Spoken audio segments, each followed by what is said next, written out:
మళ్ళీ బలూచిస్తాన్కి సంబంధించిన అప్డేట్స్ చాలా సీరియస్ గానే ఉన్నాయి. అక్కడ విజువల్స్ కూడా చాలా దారుణంగా ఉన్నాయి.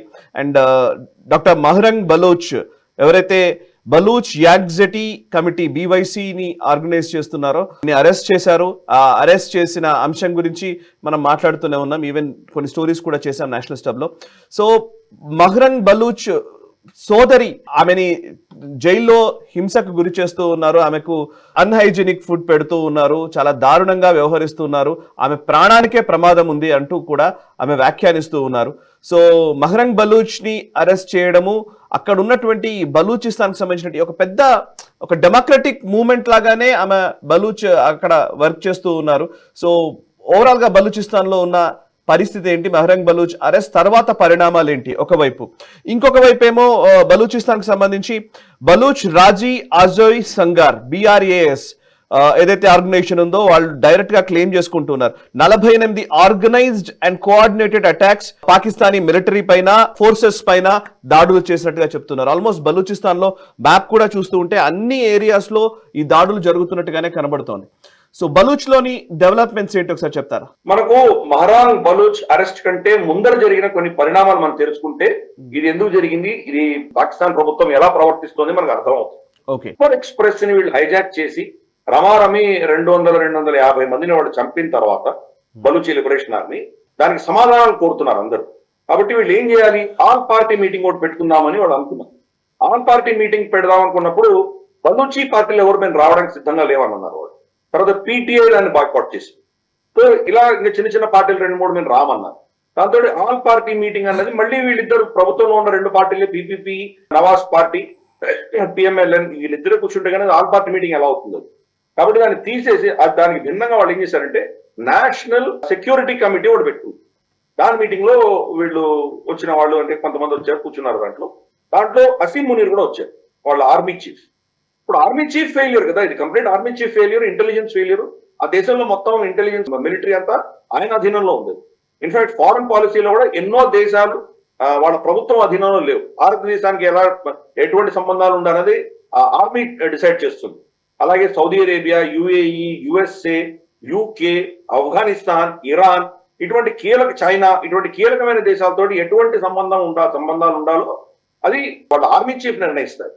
కాబట్టి అటువంటి వ్యక్తి అక్కడ మీటింగ్ లో కూర్చొని తన ఫెయిల్యూర్ ని కప్పిపుచ్చే దిశగా సివిల్ గవర్నమెంట్ తిట్టడం మొదలుపెట్టాడు. మీరు ఫెయిల్ అయ్యారు, మాకు శక్తి ఇవ్వలేదు, మీరు చాలా సాఫ్ట్ స్టేట్ గా తయారయ్యాం మనం పాకిస్తాన్, ఇది హార్డ్ స్టేట్ అవ్వాలి. ఏదో ఆ పదానికి అర్థం ఏంటో మనకు తెలియదు, హార్డ్ స్టేట్ అవ్వాలి అని చెప్తున్నాడు. ఇంతవరకు హార్డ్ స్టేట్ అనే కదా మహరాంగ్ బలూచ్ లాంటి వాళ్ళు ధర్నాలు చేస్తున్నారు. మంజూర్ పష్తీన్ ఎందుకు ధర్నాలు చేస్తున్నాడు అక్కడ? ఎందుకంటే వీళ్ళు హార్డ్ స్టేట్, అన్నం పుణ్యం పెరిగినటువంటి పిల్లల్ని వాళ్ళని ఎత్తుకుపోయి ఎక్కడ చంపుతున్నారో తెలియదు, వాళ్ళ మగవాళ్ళు ఎక్కడ మాయమైపోతున్నారో తెలియట్లేదు, వాళ్ళని చంపుతున్నారా లేదా వాళ్ళని వాళ్ళ అవయవాలు అమ్మేస్తున్నారా, వాళ్ళు బతికున్నారా, జైళ్లలో ఉన్నారా, ఏం అర్థం కాని పరిస్థితి. కాబట్టి అటువంటి hard state, already hard state Pakistan.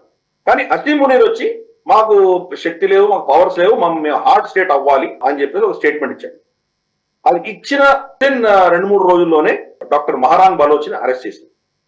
Doctor మహరాంగ్ బలోచ్ను తర్వాత ఆవిడతో ఉన్నటువంటి బలూచిస్తాన్ సంబంధించినటువంటి ఉద్యమకారులు ఎవరైతే ఉన్నారో వాళ్ళందరూ కూడాను జాఫర్ ఎక్స్ప్రెస్ లో చనిపోయినటువంటి కొంతమంది బలూచీల శవపేటికలు అందరూ పెట్టుకుని వాళ్ళు ధర్నా చేస్తున్నారు పెట్టాలో. వీళ్ళు మాకు రక్షణ కలిగించట్లేదు, మీరు మాకు ఇటువంటి దారుణమైన పరిస్థితి ఉంది, మీ వల్ల మా వాళ్ళు చనిపోతున్నారు అంటూ ఏదో ఎనివే డెమోక్రటిక్ గా ఎవరైనా దాన్ని ధర్నాలు చేయొచ్చు, దానికి వాళ్ళతో చర్చలు చేయాలి, డైలాగ్ పెట్టుకోవాలి, తర్వాత అడ్మినిస్ట్రేషన్ చేయాలి. కానీ దానికి భిన్నంగా ఏం చేశారంటే వీళ్ళు వెళ్ళి వాళ్ళని దారుణంగా కిరాతకంగా వాళ్ళందరినీ కొట్టి టియర్ గ్యాస్లు, బుల్లెట్లు ఫైర్ చేయడంతో కొంతమంది చనిపోయారు. డాక్టర్ మహరాంగ్ బలోచ్ని ఫోర్స్ఫుల్ గా తీసుకెళ్లి అరెస్ట్ చేశారు, పెట్టాలో జైల్లో పెట్టారు. జైల్లో పెడితే వీళ్ళు కోర్టుకు వెళ్ళి మేము ఆవిడ కలవడానికి మాకు పర్మిషన్ కావాలి అని కోర్టును అడిగారు.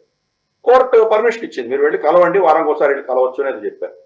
వెళ్తే మనం చూసాం కదా జాదవ్ ని కలవడానికి వాళ్ళ భార్యను వాళ్ళ తల్లి వెళ్ళినప్పుడు ఎంత దారుణంగా ట్రీట్ చేశారు. అలాగే ఒక పెద్ద గ్లాస్ ఉన్నటువంటి చేంబర్ లో ఎక్కడో ఆమెను వెనకాల పెట్టి దగ్గర వెళ్ళడానికి వీలు లేదు, కంప్లీట్ CCTV ఫుటేజ్ పెట్టి ఆవిడతో ఒక అర్ధగంట మాట్లాడించి మనం బయటకు చేశారు. వాళ్ళ అసెస్మెంట్ ఏంటంటే ఆవిడ ఆరోగ్యం బాగా క్షీణించింది, ఆవిడని మిగతా క్రిమినల్స్ అందరూ ఉన్నటువంటి ప్రాంతంలో పెట్టారు. ఆవిడకి సపరేట్ గా ప్రొటెక్షన్ ఎక్కడా ఇవ్వలేదు. అంటే ఆ క్రిమినల్స్ ఎవరైనా ఆవిడ చంపినా చంపచ్చు, మనం చూసాం కదా, మనకు పంజాబ్ లో జైల్లో మనకు సరబ్జిత్ సింగ్ మన ప్రిజనర్ ఎవరైతే వాళ్ళ దగ్గర ఉన్నారో అతన్ని లోకల్ జైలు ఇన్మేట్స్ అతన్ని కొట్టి చంపేశారు. కాబట్టి ఇటువంటి ప్రమాదం ఉంది. పైపెచ్చి ఆవిడకి ఇస్తున్నటువంటి ఆహారం కూడా బహుశా దాంట్లో ఏమైనా విషం కలిపారా అన్న ప్రశ్నలు పుడుతున్నాయి. ఆరోగ్యం చాలా క్షీణించింది, కానీ మెడికల్ ట్రీట్మెంట్ అడిగిన వాళ్ళు రిఫ్యూజ్ చేస్తున్నారు. ఎవరో ఒక జూనియర్ డాక్టర్ నర్స్ లాంటి అమ్మాయి ఎవరో వెళ్ళేదో చూసి వచ్చింది, కానీ ఆవిడ కావాల్సినటువంటి ట్రీట్మెంట్ ఇవ్వట్లేదు. అంటే సో కాల్డ్ హార్డ్ స్టేట్ అని అసిమ్యూనర్ ఏదో చెప్పాడో, అతని హార్డ్ స్టేట్ అంతా కూడాను పీస్ఫుల్ గా నాన్ వైలెంట్ గా ప్రొటెస్ట్ చేస్తున్న వాళ్ళ మీదే అతని శక్తి చూపిస్తున్నాడు. కానీ నిజంగా బిఎల్ఏ లాంటి ఒక పవర్ఫుల్ అస్త్రాలు ఉన్నటువంటి శక్తిని ఎదుర్కొనే క్షమత పాకిస్తాన్ ఆర్మీకి లేదు అని ఒప్పుకుంటున్నాడు. ఇది ఇలా జరుగుతుండగా ఒక 48 గంటల లోపు మనం చూస్తే కనుక బలోచ్ రాజీ అజోయ్ సంగర్ ఇది రీసెంట్ గా ఫామ్ అయింది. ఇది కూడా మనం గ్లోబల్ రౌండప్ లో చర్చించుకున్నాం యాక్చువల్గా 2-3 వారాల క్రితం. ఇదేంటంటే అక్కడ ఉన్నటువంటి Baluchi liberation army, Baluchi liberation front, తర్వాత సింధీ లిబరేషన్ ఆర్మీ, ఇటువంటి వాళ్ళందరూ కలిసి ఈ కూటమిని ఏర్పరచుకున్నాం, BRAS. సో ఈ స్టేట్మెంట్ BRAS ఇచ్చింది, అంటే బిఎల్ఏ ఇవ్వలేదు సార్. చాలా సిగ్నిఫికెంట్ గా చూడాలి. కలిసికట్టుగా కోఆర్డినేటెడ్ గా 48 దాడులు చేశాం మేము ఈ యొక్క 2-3 రోజుల్లో అని చెప్పి వాళ్ళు చెప్పారు. అంటే దాంట్లో మెజారిటీ అంతా కూడాను మనకు బలూచిస్తాన్ జరిగినాయి. ఒక 2-3 ఈవెన్ సింధ్ లో కూడా జరిగింది.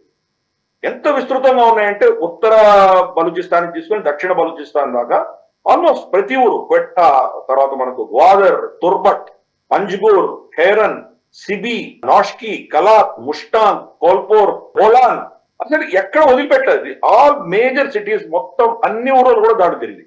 సైమల్టేనియస్ గా కొట్టారు. ఈవెన్ మనకు రాజ్పూర్, తర్వాత కరాచీ, మనకు బలూచిస్తాన్ బయట ఉన్నటువంటి ఊళ్ళో కూడా దాడులు చేశారు. ఇంకా కీలకమైంది ఏంటంటే అక్కడ బస్సులో వెళ్తున్నటువంటి వాళ్ళని ఆపి ఒక 6 మంది పంజాబీలని వాళ్ళు ఐడెంటిఫై చేసి వాళ్ళని చంపారు. అంటే పంజాబీలు బలూచిస్తాన్ లో వెళ్ళి పని చేయాలంటే ఈ రోజు వాళ్ళకు ముచ్చవడలు పడుతున్నాయి. అటువంటి పరిస్థితి చేశారు. లిటరల్ గా చూస్తే కనుక వాళ్ళ కంట్రోల్ నుంచి బలూచిస్తాన్ దాటిపోయింది అని వాళ్ళు సిగ్నల్ ఇస్తుంది. కాబట్టి వీడి శక్తి అంతా కూడాను శాంతియుతంగా డెమోక్రాటిక్ గా ప్రదర్శన చేస్తున్నటువంటి డాక్టర్ మహరాన్ బలూచ్ మీద ఏమైనా చేయగలరు, కానీ మంజూర్ పష్తీన్ ని వాళ్ళు జైల్లో పెట్టగలిగారు, కానీ టీటీపీని కానీ బలూచి లిబరేషన్ ఆర్మీని కానీ వీళ్ళు ఏం చేయలేకపోతున్నారు. అంత దారుణమైన పరిస్థితిలో ఈ రోజు పాకిస్తాన్ ఆర్మీ ఉంది. కరప్షన్ లో కూరుకుపోయి వాళ్ళ వ్యక్తిగతమైనటువంటి లాభాలు, వాళ్ళ మేజర్ జనరల్స్, వాళ్ళ పెద్ద వాళ్ళందరూ కూడాను ఈ దేశాన్ని లూట్ చేసుకుని దేశాల్లో వాళ్ళ ఆస్తులు పెంచుకునే దిశగా వాళ్ళు పనిచేస్తున్నారు. కానీ సామాన్యమైనటువంటి సైనికుడి గురించి వాళ్ళు పట్టించుకోవట్లేదు. అందుకని జాఫర్ ఎక్స్ప్రెస్ అటాక్ అయిన తర్వాత పెద్ద ఎత్తున అందరూ ఆర్మీని వదిలేసి వెళ్ళిపోతే ఇన్ఫాక్ట్ డాన్ న్యూస్ పేపర్ లో కూడా ఒక న్యూస్ ఐటమ్ వచ్చింది, మీరు కనుక ఇది వదిలి వెళ్ళిపోతే మీ ఉద్యోగాలు మేము తీసేస్తాము, మళ్ళీ వెనక్కి తీసుకోమని చెప్పినట్టు వాళ్ళు ఒప్పుకున్నారు. అంటే డెజర్షన్స్ అవుతున్నాయి, వాళ్ళ సైన్యం నుంచి వెళ్ళిపోతున్నారు. మీరు మాకిచ్చే 20,000-25,000 దాంతో మా ప్రాణాలు ఎందుకు పడంగా పెట్టాలి, మీరేమో హాయిగా లాహోరు, రావల్పిండి, కరాచీలో అక్కడ కూర్చొని మీరు ఎంజాయ్ చేస్తారా, రిటైర్ అవ్వగానే మీరు అందరూ ఆస్ట్రేలియాకి వెళ్ళిపోతారా, కాబట్టి మాకు అక్కర్లేదు అని మోటివేషన్ కూడా పడిపోయింది. సో బలూచిస్తాన్ అన్నది ఒక పెద్ద ఊబి లాంటిది, క్విక్ స్టాండ్ లాంటిది. దాంట్లో పాకిస్తాన్ సైన్యము, వీళ్ళ ఎస్టాబ్లిష్మెంట్, వీళ్ళందరూ కూడా దాంట్లోంచి ఇరుక్కున్నారు, బయటికి రాలేరు. ఇంకేమైనా ప్రయత్నం చేస్తే ఇంకా లోపలికి వెళ్ళేటువంటి పరిస్థితి. దానికి డాక్టర్ మహరాన్ బలూచ్ ని టార్చర్ చేసి ఆవిడని చంపే దిశగా వీళ్ళు ఏమైనా ప్రయత్నాలు చేస్తున్నారని చాలా భయాలు అందరికీ ఉన్నాయి. ఆవిడని ఇమ్మీడియట్ రిలీజ్ చేయాలని చెప్పి అందరూ అడుగుతున్నారు. అదే డిమాండ్ నేను కూడా చేస్తున్నాను. ఆవిడని సురక్షితంగా వదిలిపెట్టాలి. శాంతియుతంగా డెమోక్రాటిక్ గా పోరాటం చేస్తున్నటువంటి వ్యక్తులతోటి పాకిస్తాన్ గవర్నమెంట్ చర్చల ద్వారా వాళ్ళని హ్యాండిల్ చేయాలి. కానీ ఇలా జైళ్లలో పెట్టి వాళ్ళని చిత్రహింసలు పెడితే కనుక సమాజం ఇంకా మీకు దూరం అవుతుంది. ఇంకా ఈ మూర్ఖత్వం కంటిన్యూ అయిందంటే కనుక మరి మిమ్మల్ని ఎవరు కాపాడుతారో దానికి భగవంతుడు కూడా మిమ్మల్ని కాపాడే పరిస్థితి ఉండదు. ఈ వీడియో మీకు నచ్చినట్టయితే లైక్ చేయండి, 10 మందికి షేర్ చేయండి. అలాగే కామెంట్ల రూపంలో మీ అభిప్రాయాలను మాతో పంచుకోండి. Nationalist hub group of channels ను సబ్స్క్రైబ్ చేసుకుని తెలుగునాట జాతీయవాద జర్నలిజాన్ని ప్రోత్సహించండి. ఈ వీడియో కింద ఉన్న బెల్ ఐకాన్ పై క్లిక్ చేయడం మర్చిపోవద్దు.